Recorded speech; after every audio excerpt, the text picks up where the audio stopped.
Hi, Joe. How are you? Hey, how you doing, Kyle? Good to see you.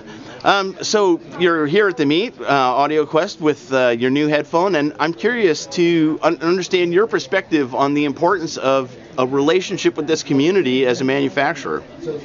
You know, this is the second CanJam I've been to. I actually presented at one a few years ago.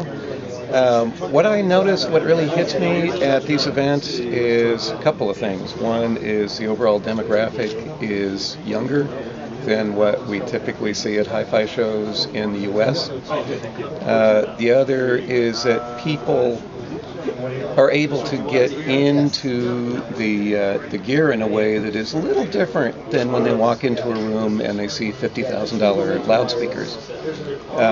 That's really refreshing. If we look at how people approach their music, a lot of people can't listen to giant loudspeakers. I do that at home, but I'm old and weird. Yeah. So, you know, that people can get incredible hi-fi experience, total immersion, and do it with gear that, in many cases, is not all that expensive. In fact, I notice a lot of people here have multiple sets of headphones. Oh, yeah.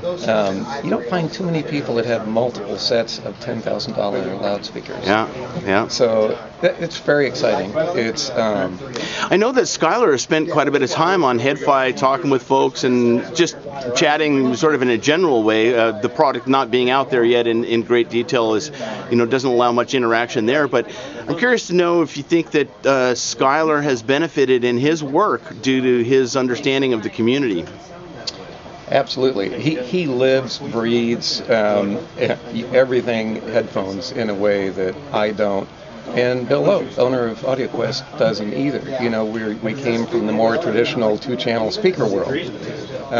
So absolutely, he's allowed us to get knowledge of a world that we played in peripherally but didn't live and breathe, and he does. Yeah. So yeah, it's been invaluable. We would have never put out a headphone without somebody with the expertise in Skylar. We were never going to put our name on just somebody's headphone. Yeah. That was never going to happen.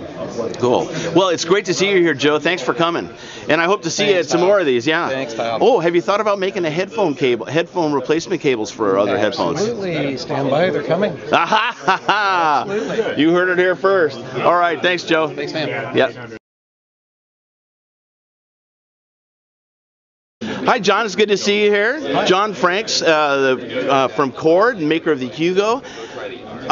Would you tell us a little bit about your sense of how important this community is to your profession and your company? Sure, yes. I feel the HeadFi community has been really invaluable because as well as getting instant feedback, you get a real sense of that the industry is so vibrant. When you compare it to the general audio industry vibe, which is sort of slower or older, I feel that really it's a very exciting and vibrant young community, especially those guys around the world in Asia, for instance. Yeah. Very, very young guys. Yeah. Absolutely besotted with the whole scene,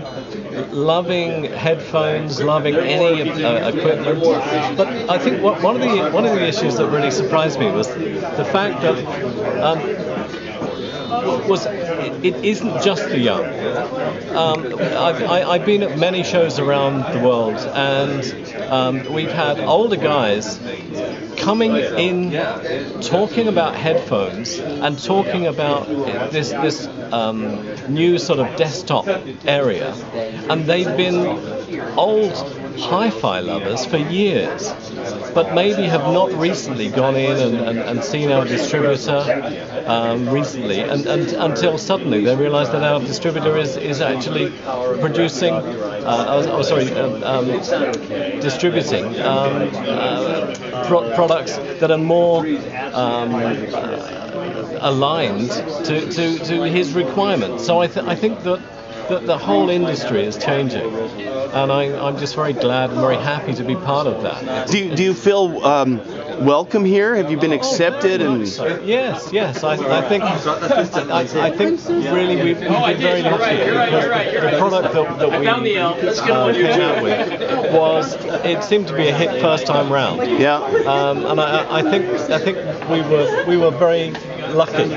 We knew that we could bring something to the party, and I think what has been lovely is the way that everyone has said, yeah, great, bring on the more of it. Yeah. It's been wonderful. Yeah. Well, thank you, John. I appreciate it, and welcome to the world of headphones. Thank you very much. I hope it's a long and exciting and interesting and profitable run for you. Oh, I'm sure it will be. All right. Yes. Thanks a lot, John. Thank you.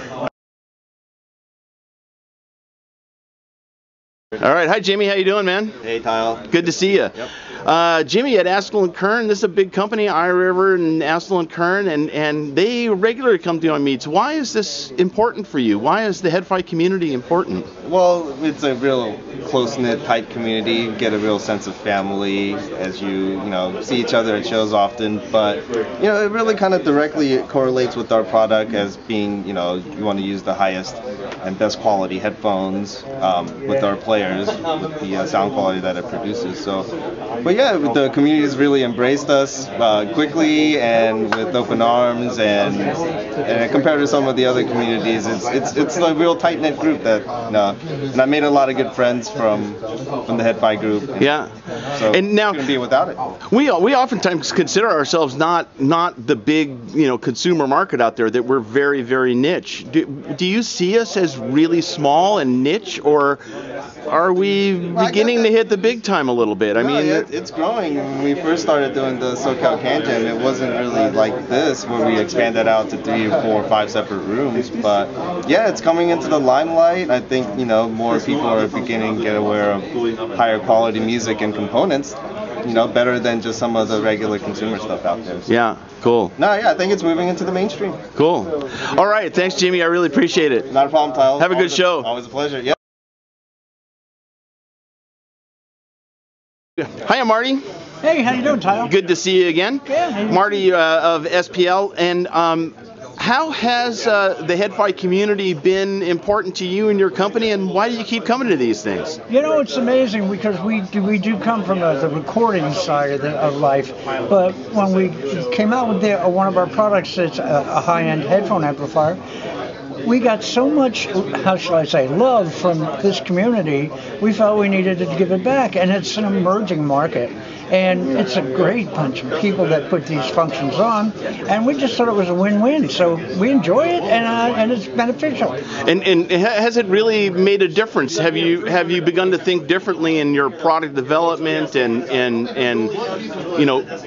internally in the company when you look out towards who your customers are? Are you starting to see us as well as the professional people? Not only are we starting to see you, but on our Phonitor, our headphone amplifier, we're going to have about 6 new add-ons to the Phonitor. So, and completely targeted to this community. And we like working with this community. It's like I said, it's an emerging market, and we were sort of unaware of it. Now that we're there, we are, in fact, like I said, 6 new products based on this community. Wow, that's really cool. Yeah. So exciting. So it looks like an open door to you and a growing, it's something that's a growth opportunity for you. Absolutely. Wow, that's cool.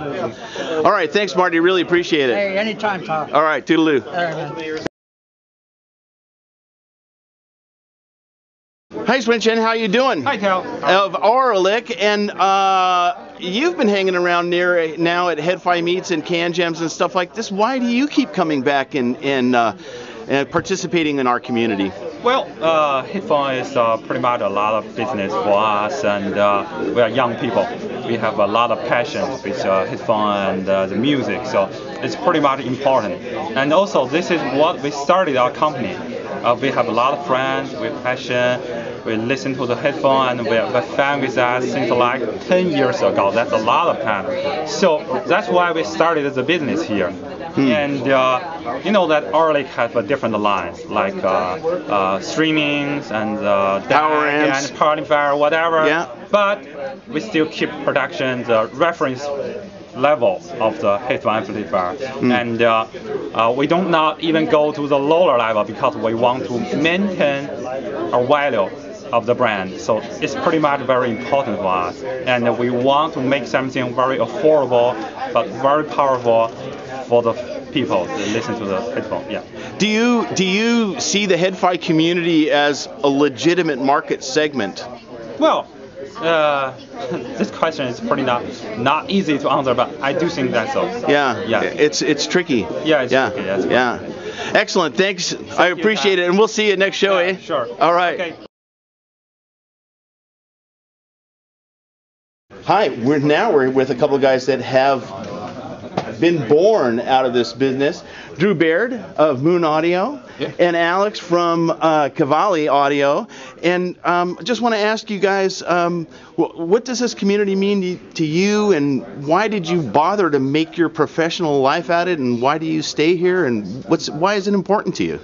I mean, we wouldn't be where we are today if it wasn't for HeadFi. I mean, if it wasn't for the headphone community and the love and passion. And really, this is sort of like family reunions every time we get together. I mean, it's a lot of a lot of familiar faces, a lot of people that are really passionate. I mean, the people that come to these shows definitely are very passionate and really know what they love.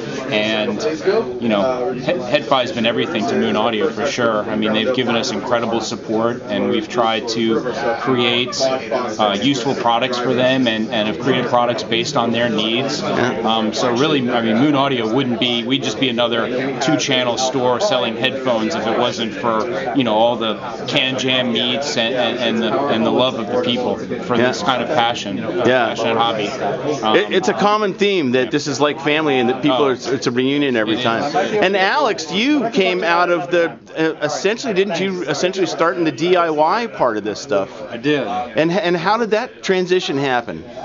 Well, people liked my DIY amps so much that they pressed me to commercialize them, and I resisted for quite a few years because I didn't want to get involved in making stuff. Right. But eventually I gave in with a liquefier, and it turned out to be successful as an amplifier, and so here we are.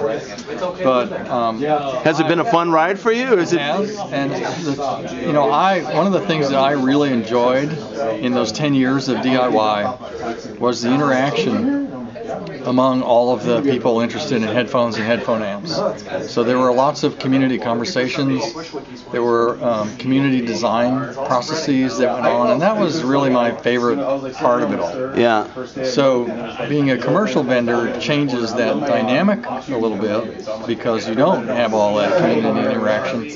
What's great about these HeadFi meets is that comes back. Yeah. I just love to be here with this family of people, like Drew said. We know each other. We've known each other for years. We've watched the industry grow. We've seen the introduction of planar magnetic headphones, which have, we know where they are today. Yeah. They're marvelous.